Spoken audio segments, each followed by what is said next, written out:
عورتیں تکلیف دہ انوائرمنٹس میں رہتی ہیں صرف اپنی اولاد کی وجہ سے، بہت کچھ برداشت کر جاتی ہیں۔ اب ہوا یہ کہ وقت گزرنے لگ گیا، بچہ بیٹا آہستہ آہستہ بڑا ہونے لگ گیا، ماں کا اپنا یہ واحد سہارا تھا۔ اب یہ ماں اپنے بچے کا پورا خیال رکھتی تھی۔ بس جب یہ جوان ہونے لگ گیا تو ظاہری بات ہے، اولادیں جوان ہوتی ہیں تو گھر سے باہر نکلتے ہیں۔ جب یہ باہر نکلنے لگ گیا تو ہمیشہ ان خاتون کو لگتا تھا کہ یہ میری نگرانی سے باہر چلا جاتا ہے۔ اب اللہ تعالیٰ نے ان خاتون کو مال دیا ہوا تھا، شوہر بہت سا مال چھوڑ کر انتقال کر گیا تھا، بیٹا جوان ہو گیا۔ جوانی میں جیسے سب کی ڈیزائرز بہت بڑھ جاتی ہیں، اور اگر خدا نہ خواستہ ان ڈیزائرز کے ساتھ انسان کو بری صحبت مل جائے، بری کمپنی مل جائے، تو انسان پھر اپنی خواہشات کا استعمال بے لگام ہو کر کرتا ہے۔ اس لڑکے کے ساتھ بھی یہی ہوا۔ نیک ماں کا بیٹا تھا، وہ ماں جس نے اپنی جوانی کی قربانی دے دی، جذبات کی قربانی دے دی، دوسرا نکاح نہیں کیا just for the sake of this child. جب یہ بچہ جوان ہوتا ہے، اور تو ماں نے کیسی بہترین تربیت کی ہوگی، اس لیے کہ امام حسن البصری کی اسٹوڈنٹ تھی، لیکن جب یہ بچہ جوان ہوتا ہے، جیسے کہ اولادیں ماں باپ کے لیے آزمائش بنتی ہیں، یہ لڑکا بھی اپنی ماں کے لیے آزمائش بن گیا، بری دوستیوں کی وجہ سے، بری صحبت کی وجہ سے۔ ماں کو پتہ چلتا تھا، ماں کو دکھ ہوتا تھا، اب ماں مستقل اپنے بیٹے کو سمجھاتی رہتی تھی، لیکن ایسے لگے گا آپ کو جیسے آج کل کے دور کی کہانی ہے۔ ماں مستقل سمجھاتی تھی، لیکن کہتے ہیں بیٹے کے اوپر کوئی اثر ہی نہیں ہوتا تھا۔ وہ جیسے آپ ویکس کے اوپر پانی ڈالیں اور پانی سلپ کر کے بہہ کر چلا جاتا ہے، بالکل اسی طرح سے اس لڑکے کا بھی یہی تھا کہ یہ اپنی ماں کی بات ایک کان سے سن کے دوسرے کان سے نکال دیا کرتا تھا۔ پھر ایک دن ماں بڑی مشکل سے اپنے اس جوان بیٹے کو امام حسن البصری کے پاس لے کر آئی۔ امام حسن البصری اس کی والدہ کے استاد تھے۔ وہ کئی دیر تک، کئی لمحوں تک، کئی گھنٹوں تک اس لڑکے کو سمجھاتے رہے کہ بیٹا نیکی کی طرف آؤ، نیکی کی طرف انکلائنڈ ہو جاؤ، تاکہ تم اپنی ماں کا صدقہ جاریہ بنو۔ لیکن ایسے لگتا تھا کہ اس لڑکے کا نیکی کی طرف کوئی انکلینیشن ہی نہیں ہے۔ امام حسن البصری کہتے ہیں میرے دل میں خیال آیا کہ شاید اس کا دل پتھر ہو گیا ہے۔ مطلب امام حسن البصری کہہ رہے ہیں میرے دل میں خیال آیا شاید اس کے دل پر مہر لگ گئی ہے۔ آتا ہے نا انسان کو خیال، although ہمیں قرآن یہی کہتا ہے کہ ہم کسی کے بارے میں یہ نہ سوچیں کہ اللہ نے اس کے دل پر مہر لگا دی ہے، that's why he is spending a life of since, منع کیا ہے ہمیں اسلام نے، بٹ انسان ہوتے ہیں نا۔ امام حسن البصری کے دل میں خیال آیا کہ اتنی باتیں سمجھائی جا رہی ہیں، ایسا نہ ہوا ہو کہ کہیں اس کا دل ہی پتھر ہو گیا ہو، کیونکہ وہ ہر طرح سے اس کو سمجھا رہے تھے، تو ان کو خوف ہوا کہ کہیں دل پہ مہر نہ لگ گئی ہو۔ بہرحال یہ تو امام حسن البصری تھے۔ ماں تو ماں ہوتی ہے نا، ماں تو الگ ہی جذبہ رکھتی ہے باقی تمام انسانوں کے مقابلے میں۔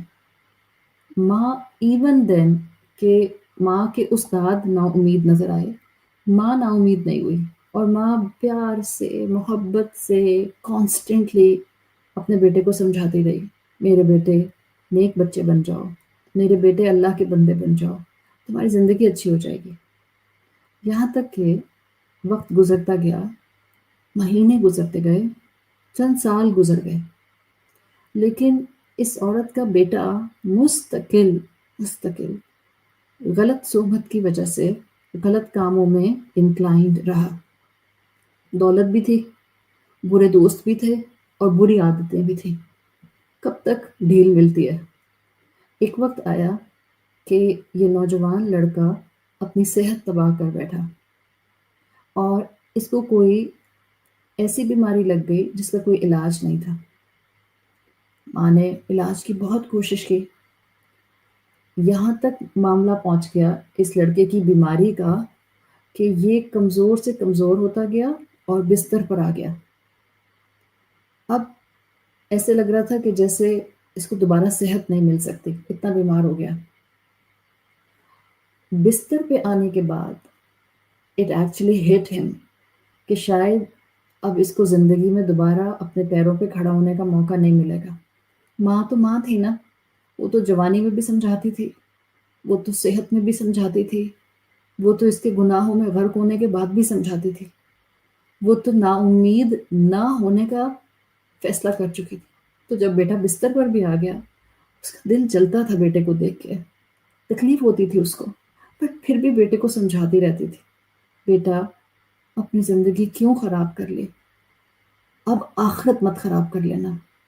اور اپنے بیٹے کو اتنی ہمت سے کہتی تھی، بیٹا توبہ کر لو، اللہ غفور ہے، بیٹا اللہ سے معافی مانگ لو، اللہ العفو ہے، بیٹا اپنے گناہوں کی اس دنیا میں معافی مانگ لو تاکہ آخرت میں تم کو سزا نہ ملے، تم معافی مانگو، دیکھنا وہ تمہیں معاف کر دے گا۔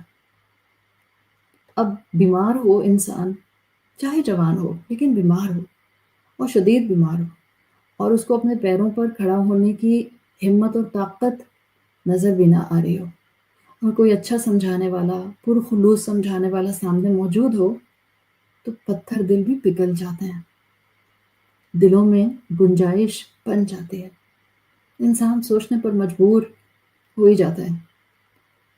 اس لڑکے کے ساتھ بھی یہی ہوا، ماں مستقل سمجھا رہی تھی، ایسے لگا جیسے تھوڑا تھوڑا اس کے دل پر اثر ہونے لگ گیا، کہنے لگا، اچھا اماں، میں توبہ کیسے کروں؟ ایک دن اس کو خیال آیا تو اس نے اپنی ماں سے پوچھا، اماں میں توبہ کیسے کروں؟ میں نے تو اتنے بڑے بڑے گناہ کیے ہیں۔ ماں نے خوشی خوشی اپنے بیٹے کو دیکھا اور اس سے کہا، میں امام حسن البصری سے پوچھ لیتی ہوں۔ بیٹا بولا، ماں اگر میں مر جاؤں تو میرا جنازہ کہنا امام حسن البصری پڑھائیں گے۔ ماں کو تو جیسے آپ کہتے ہیں نا کہ ایک طرف خوشی اور ایک طرف غم۔ خوشی اس بات کی تھی کہ بیٹے نے توبہ کی بات کی ہے، شاید بیٹے کو اللہ تعالیٰ نے موقع دے دیا، اور غم اس بات کا تھا کہ میرا بیٹا اس وقت بستر پر لگا ہوا ہے اور بیمار ہے اور اپنے پیروں پہ چل بھی نہیں سکتا۔ تو ماں امام حسن البصری کے پاس آئی، امام حسن البصری کے پاس گئی تو وہ اس وقت کھانا کھا رہے تھے، انتظار کرنے لگے۔ جب وہ کھانا کھا کے فارغ ہوئے تو ایسے لگ رہا تھا کہ جیسے ہی از بٹ ٹائرڈ، کلاسز لیتے ہوں گے، درس چلتے ہوں گے، محفل چلتی ہوگی، یا اپ کمنگ ٹائم میں انہوں نے کرنا ہوگا، تو ایسے لگ رہا تھا کہ جیسے ابھی کھانا کھانے کے بعد ان کو آرام کرنا ہے۔ ماں نے اجازت چاہی اس عورت نے جو ان کی شاگرد تھی کہ میں ملنا چاہتی ہوں، اور جب گئی ان کے پاس تو ان سے کہا کہ امام صاحب میرا بیٹا بہت بیمار ہے اور ایسے لگ رہا ہے کہ جیسے آخری لمحوں میں ہے، امام صاحب وہ توبہ کرنا چاہتا ہے، آپ میرے گھر میرے ساتھ چلیں۔ اب آپ ذہن میں رکھیں کہ امام صاحب اس سے پہلے اس لڑکے سے مل چکے تھے اور اسے بارہا سمجھا چکے تھے، اور کئی کئی گھنٹوں سمجھانے کے باوجود بھی ان کو کوئی پھل نظر نہیں آتا تھا۔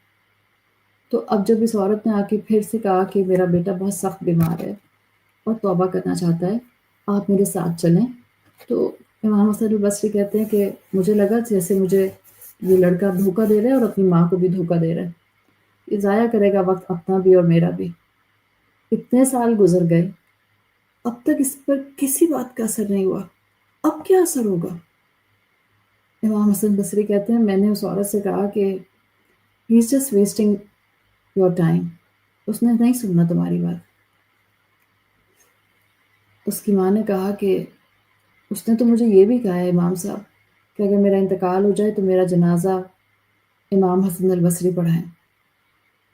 امام حسن البصری کہتے ہیں، بڑا دکھ سے انہوں نے یہ واقعہ ڈسکرائب کیا ہے، sense like in the writing, کہ میں نے اپنی شاگرد سے کہا کہ میں اس کا نماز جنازہ نہیں پڑھاؤں گا، اور تو ہمیں کبھی کبھی لگتا ہے نا یقین نہیں آتا کہ انہوں نے ایسے کہا ہوگا، پر اللہ تعالیٰ کبھی ہمیں بہت کچھ دکھانا چاہتے ہیں، واللہ عالم کہ واقعی میں کتنی سچائی ہے اور کتنی نہیں ہے، but it's in the books. کہتے ہیں میں نے سوچا کہ میں اس کا جنازہ نہیں پڑھاؤں گا، کیوں؟ آگے دلیل بھی دے رہے ہیں، اس لیے کہ میں نے سوچا کہ اس نے تو خود کبھی 5 وقت کی نماز نہیں پڑھی، میں اس کا نماز جنازہ کیوں پڑھاؤں؟ یہ تو امام حسن بصری کی شاگرد تھی نا، اور ٹیچر کے ساتھ کیا بحث کرنی، چپ کر گئی، روتے روتے پورے راستے اپنے گھر واپس آ گئی۔ گھر واپس آئی تو بیٹا انتظار کر رہا تھا، کس لیے؟ اس نے توبہ کرنی تھی نا، بیٹا انتظار کر رہا تھا۔ جب ماں سامنے نظر آئی اور دیکھا کہ ماں تھوڑا سا چہرہ بھی اترا ہوا ہے، سیمس لائک روئی ہے. تو ماں سے بیٹے نے پوچھا، اماں امام حسن البصری کیا نہیں آئے؟ تو ماں نے صاف کہہ دیا، بیٹا انہوں نے آنے سے انکار کر دیا.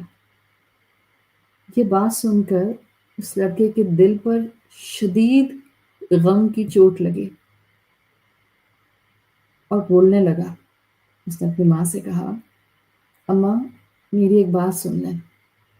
ماں نے بولا، بیٹا کیا ہے؟ کہا، میری وصیت یہ ہے کہ جب میری جان نکل جائے تو سب سے پہلے اپنا دوپٹہ میرے گلے میں ڈالنا، میری لاش کو کتے کی طرح صحن میں گھسیٹنا، جیسے کہ مرے ہوئے کتے کی لاش گھسیٹی جاتی ہے. ماں نے پوچھا، وہ کیوں؟ کہا، اماں اس لیے کہ دنیا والوں کو پتہ چل جائے کہ جو اپنے رب کا نافرمان اور ماں باپ کا نافرمان ہوتا ہے اس کا انجام کیا ہوتا ہے. پھر کہنے لگا، ماں مجھے قبرستان میں نہیں دفنانا. ماں نے کہا، وہ کیوں؟ اس نے کہا، مجھے اسی صحن میں اپنے گھر کے دفن کر دینا. ماں نے کہا، کیوں؟ اس نے کہا کہ کہیں ایسا نہ ہو کہ میرے گناہوں کی وجہ سے قبرستان کے مردوں کو تکلیف پہنچے.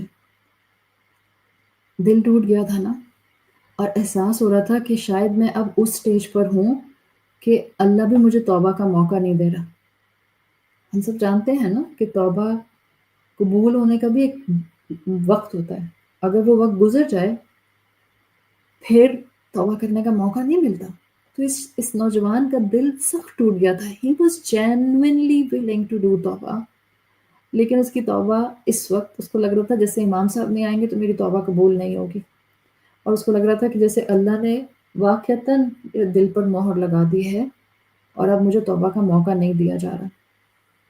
تو اس نے کہا کہ مجھے قبرستان میں نہیں دفنانا، ایسا نہ ہو کہ جب مجھے عذاب دیا جائے تو باقی مردوں کو بھی تکلیف پہنچے.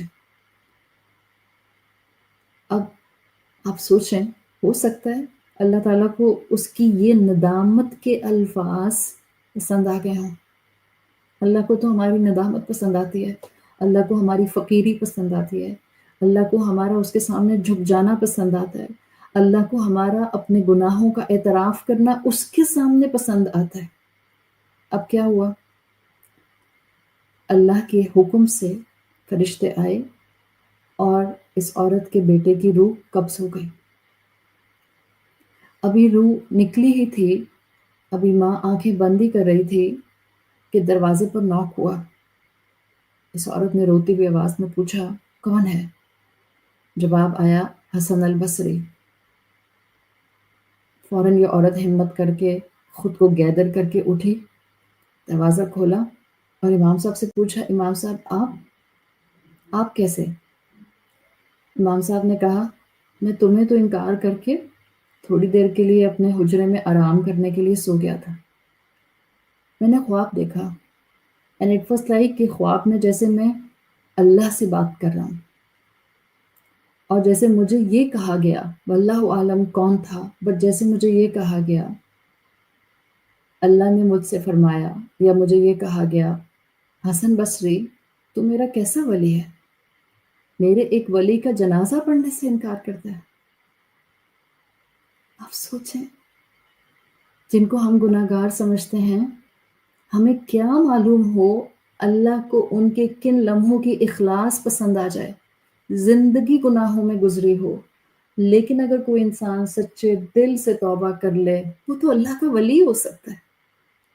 اللہ اس کے لیے جنت اسائن کر سکتا ہے، اللہ اس کے پچھلے گناہوں کو کمپلیٹلی معاف کر سکتا ہے. یہی تو مانگنے کی رات ہے، توبہ توبہ توبہ. مانگے مغفرت، مانگے بخشش، وہ بخشنے پر آئے تو اپنے خزانوں کے دروازے کھول دیتا ہے.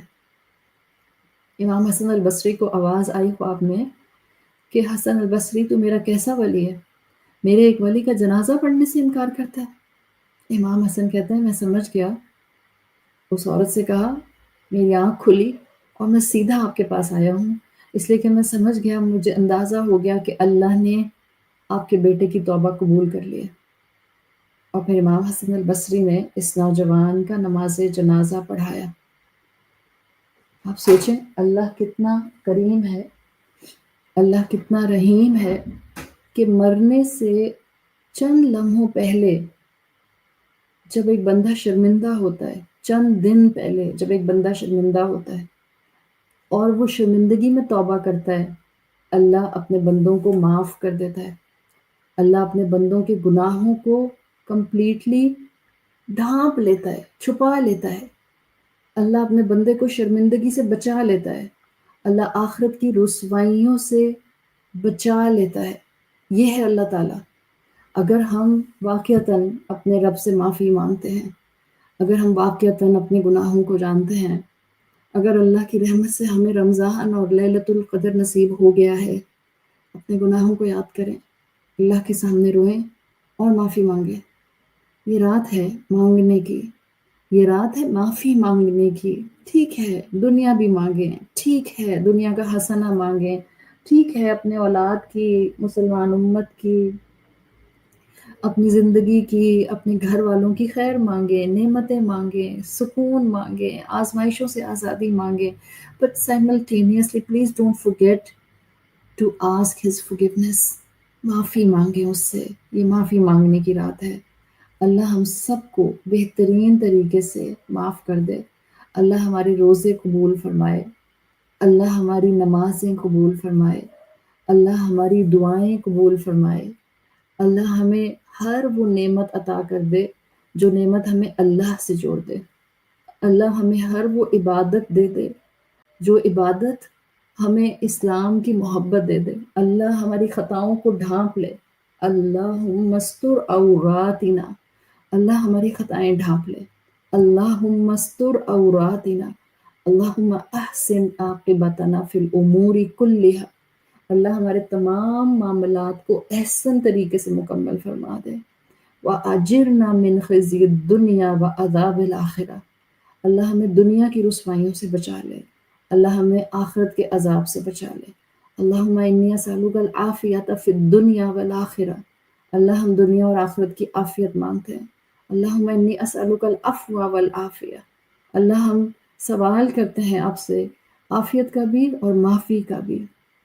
اللہم استر عوراتی، اللہ ہمارے گناہوں کو ڈھانپ لے، اللہ ہمارے گناہوں کو ڈھانپ لے، اللہ ہمیں معاف کر دے، اللہ ہمارے لیے اس رات کا نصیب ہونا لکھ دے، اللہ ہمیں بخشش عطا فرما دے۔